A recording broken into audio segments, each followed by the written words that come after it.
Bonjour, donc on reste dans les Ardennes et je vais vous présenter les résultats d'une fouille qu'on a menée au printemps dernier et sur lequel on commence seulement à travailler parce qu'une autre fouille est venue se greffer entre la fin du terrain et le début de la post-fouille. Donc forcément, les données vont être préliminaires.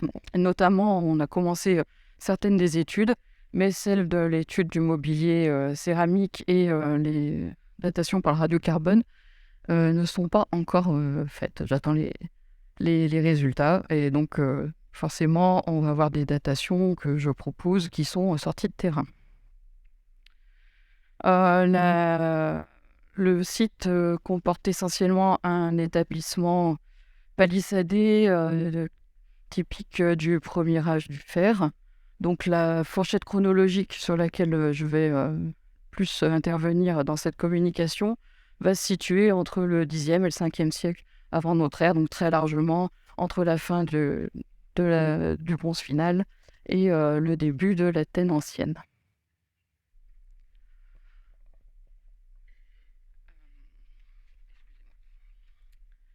Donc la fouille fait suite à un diagnostic qui a été mené en 2021 par le CD08, la personne de Miguel Echarsalas. Le projet s'inscrit dans le cadre de la construction d'un lotissement assorti d'une voirie, laquelle a été construite avant toute intervention archéologique, donc avant le diagnostic, de sorte que la parcelle de 7000 m² a été scindée en trois zones.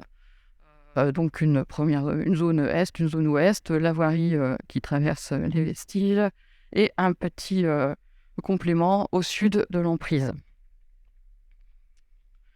Le substrat, c'est de la craie blanche du Cognacien.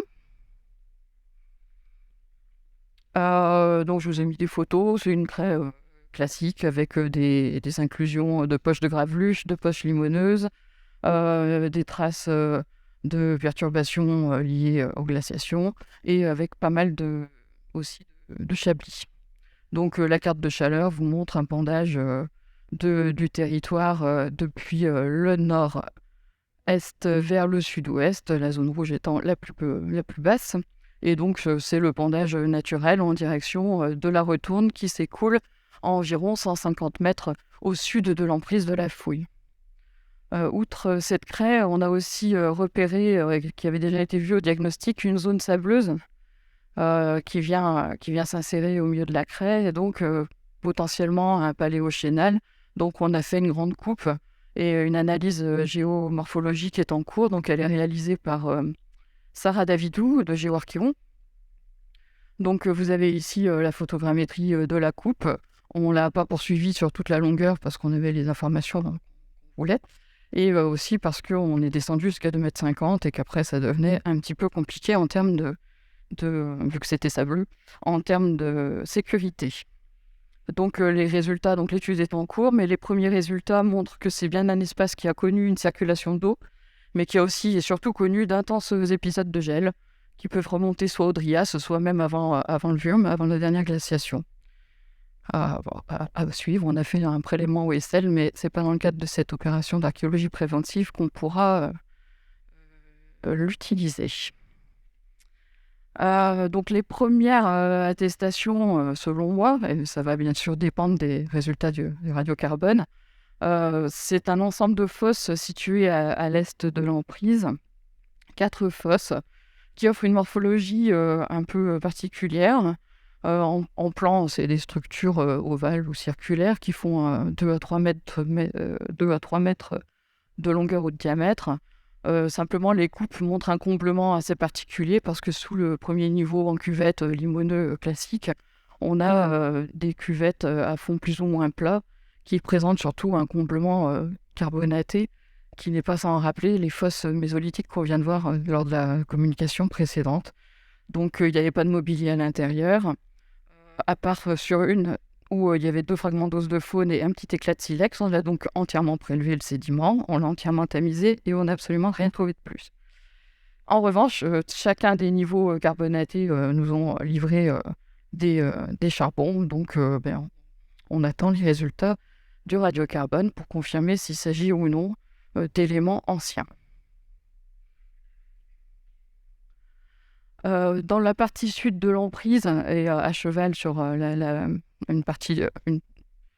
l'extrémité sud de la zone ouest, se développe une paléodépression, donc une formation naturelle qui est assez bien connue dans la craie et en particulier à proximité des cours d'eau. Donc cette paléodépression a pour intérêt d'avoir piégé un petit peu de mobilier. Donc je vous le dis tout de suite, le mobilier totalement, pratiquement, il n'y en a pas. Donc on était content d'avoir celui piégé dans la paléodépression. Donc son comblement limoneux est caractéristique de ce type de remplissage et de formation naturelle. Le mobilier se trouvait dans la partie inférieure de la stratigraphie. Au maximum, elle fait 1,50 m de profondeur. Et dans sa partie, vous avez ici la coupe, la coupe de la zone, enfin c'est ici. Et on voit qu'elle est largement perturbée, la partie supérieure, par une voirie sur laquelle je vais revenir par la suite. Donc la seconde et principale phase d'occupation concerne la protohistoire. A priori, et avant étude du mobilier, comme je vous l'ai dit, elle est centrée sur l'Hallstatt finale ou l'Athènes ancienne. Elle concerne donc un établissement qui n'a pas été étudié dans son intégralité vu qu'il se poursuit au-delà de l'emprise de la fouille vers l'ouest sous les pavillons, les pavillons récents, datés des années 70 à 2000. Les traces de cet établissement n'ont été repérées que dans la partie ouest de l'emprise. Dans la partie est, aucun élément ne peut être clairement associé à cet établissement. Il est délimité clairement par une palissade de puissants poteaux plantés très près les uns des autres. Et l'espace ainsi délimité concerne, pour la partie fouillée, environ 500 m², à l'intérieur desquels se déploient des trous de poteaux qui dessinent une quinzaine de plans de bâtiments de construction quadrangulaires modestes reposant essentiellement sur des modules de 4 à 6 poteaux. Donc c'est ceux sur 4 poteaux qui sont les plus abondants. Donc on en a 10. La taille et la superficie moyenne en passant strictement par le centre des creusements est de 8,4 m². C'est donc un modèle le plus couramment attesté sur les établissements palissadés du Hallstatt. Il n'y a, en tout cas sur cette fouille, pas d'indice de parois projetées qui grandirait la superficie de ces constructions. Et donc pour le moment, je les considère comme des bâtiments de type grenier, même si le terme n'est plus du tout à la mode. Ces constructions sont doublées par des éléments un peu plus grands sur 6 poteaux porteurs, des modules à 6 poteaux, là encore sans indice de parois projetées, et dont la superficie moyenne est de 15,2 m². Une seule construction est un peu plus grande, atteint une vingtaine de m². Elle est rectangulaire à 2 travées et dessinée par 8 poteaux porteurs. Ce n'est pas l'analyse des macro-restes végétaux qui va nous aider à déterminer la fonction de ces constructions, puisque sur les 117 prélèvements de sédiments que nous avons faits, et tous tamisés par flottation, seulement 5 étaient positifs, et positifs à hauteur de 1 à 3 fragments de macro-restes chacun. Il va sans dire que les résultats sont très difficiles à manier. On peut juste signaler que sont représentés le blé, l'orge, une céréale non déterminée, et la noisette. C'est une étude qui a été faite par Françoise Tout-le-Monde.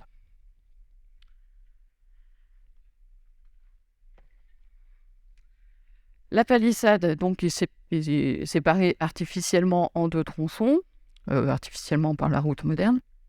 Là, celui du sud est orienté dans l'axe est-ouest. Il est composé de 23 trous de poteaux. Le second est orienté nord-est-sud-est, et il est tracé par 38 trous de poteaux. La jonction entre les 2 tronçons n'a pas pu être observée car elle se situe sous la route.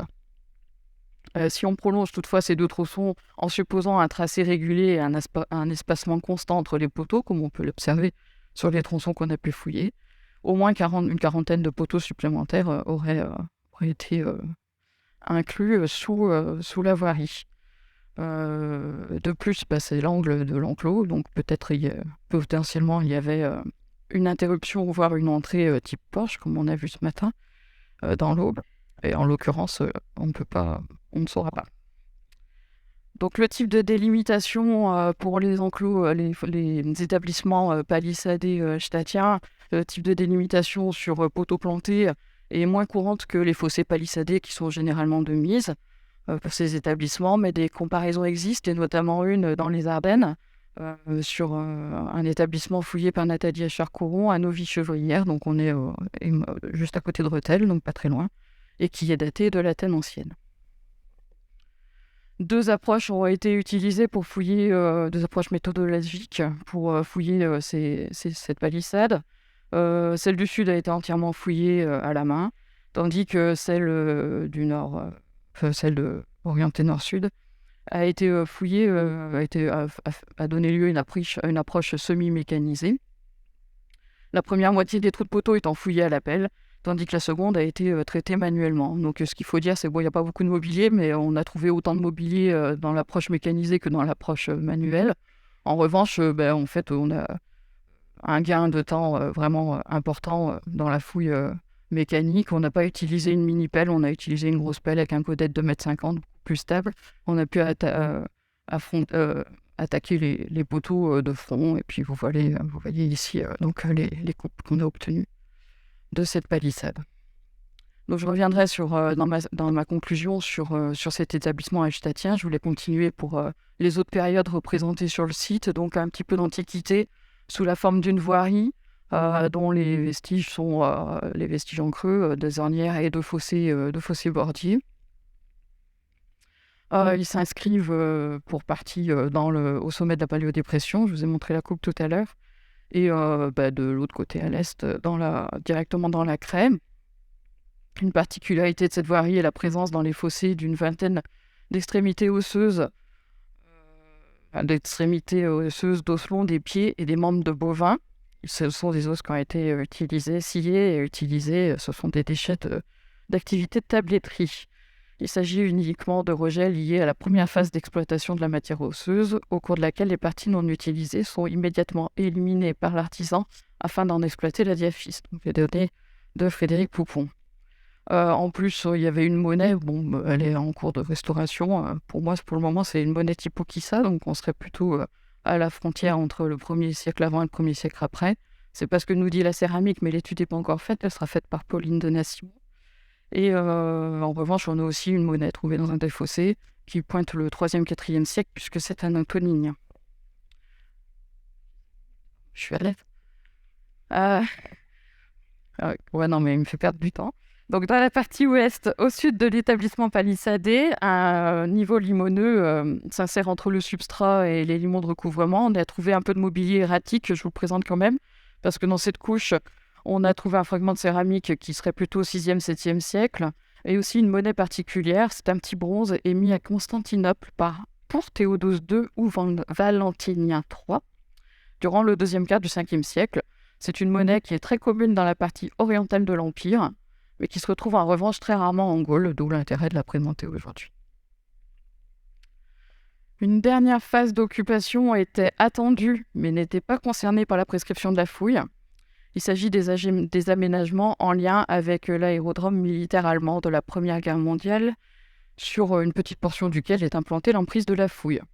Bien que n'étant pas censé être fouillé dans le cadre de cette opération, un certain nombre de ces vestiges a toutefois été étudié. Tous ont été topographiés et documentés à minima en plan. Donc il s'agit des restes d'aménagements légers sur poteaux, mais aussi d'un bâtiment sur sablière que vous avez ici sur la photo. Donc des sablières dont on a retrouvé la trace carbonisée des poutres. On le voit ici dans la coupe. Le bâtiment était séparé en deux espaces, eux-mêmes subdivisés par ces piliers sur pilettes, sur briques. Et vous avez ici le mobilier qui permet clairement de rattacher à la Première Guerre mondiale, en tout cas à la période contemporaine, cette construction. Autre vestige lié à l'aérodrome, ce sont cet alignement de poteaux en fonte qui rappellent les rails de chemin de fer, qui sont implantés verticalement sur plus de 2 mètres de profondeur dans le substrat. et qui sont sans doute à mettre en relation, mais là pareil, il faudra que les spécialistes de la période apportent leur regard éclairé à ces éléments. Pour le moment, je pense peut-être qu'ils participent à la voie étroite de chemin de fer qui est attestée sur le site et dont on a retrouvé aussi une partie du ballast. Enfin, parmi les vestiges datés de cette période, je voulais signaler cet alignement de 8 creusements qui sont en fait des trous de poteaux, mais qui se singularisent par leur rôle final de dépotoir, avec des restes variés d'éléments métalliques, des gamelles, des boîtes de conserve et des objets encore non identifiés. Et pour un d'entre eux, les restes de la préparation d'un repas, donc un pot-au-feu, probablement, puisqu'il reste des boîtes de conserve, puis il reste aussi des éléments de plat de côte qui sont tous découpés à la même longueur et qui ont l'air d'être des portions. Donc pour conclure, je vais revenir sur l'établissement palissadé l'Athénien. Cet habitat est pas seul, donc c'est cette croix, hein, c'est celui-là, celui dont il vient d'être question, puisqu'il est à mettre en relation avec une occupation protohistorique dense, située le long de la Retourne, et plus ou moins contemporain à l'établissement que je viens de présenter. Donc sur la même commune, juste à côté. Au lieu dit au-dessus du clos, Johan Rapesté a fouillé un établissement agricole du Hallstatt-D, un établissement qui n'est pas palissadé a priori. Juste à côté, à Neuflize-le-Clos, Sandy Poirier a fouillé un établissement qui, lui, est palissadé, avec une palissade mixte associant un fossé d'un côté et une palissade sur poteau planté de l'autre. Et toute une série de bâtiments, et la fourchette chronologique pointe le bronze final 3B au premier âge du fer.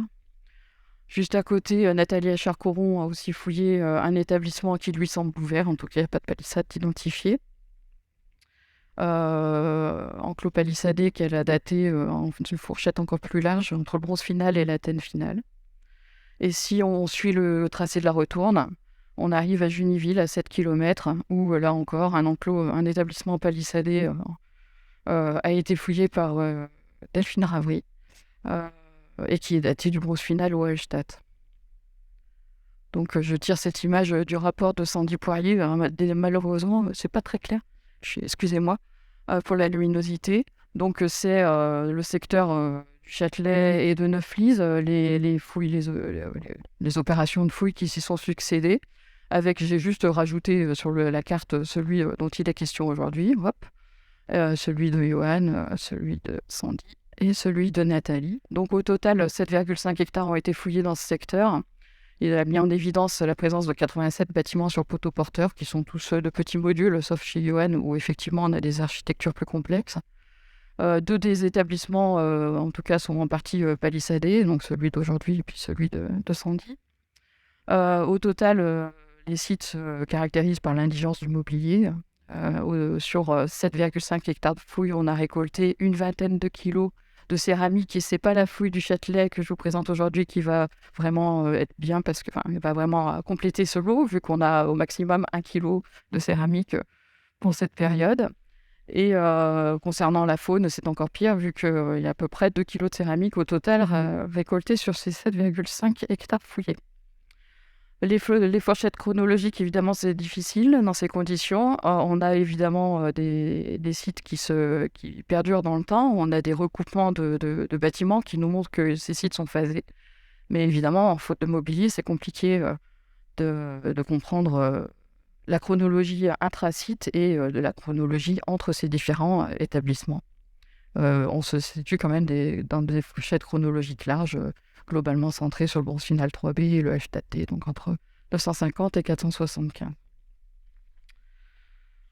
Pour conclure, le site du Châtelet forme un ensemble, les sites du Châtelet et de Neuflize forment un ensemble où les établissements se succèdent, au moins géographiquement, mais peut-être aussi chronologiquement, ce qui reste à démontrer. Ils se répartissent le long de la Retourne, qui semble focaliser leur implantation. Ce pôle n'est pas sans évoquer les établissements palissadés en grappe du premier âge du fer connus en Champagne, notamment ceux qui sont installés, je cite ces deux exemples-là, car ils sont géographiquement assez proches du secteur de la Retourne, Donc le pôle d'établissement connu le long de la Suippe, Bazancourt, Paumacle, Île-sur-Suippe et Vimeu-et-Ville. Et l'autre pôle connu le long de la Muire, à Besanne. Et merci pour votre attention.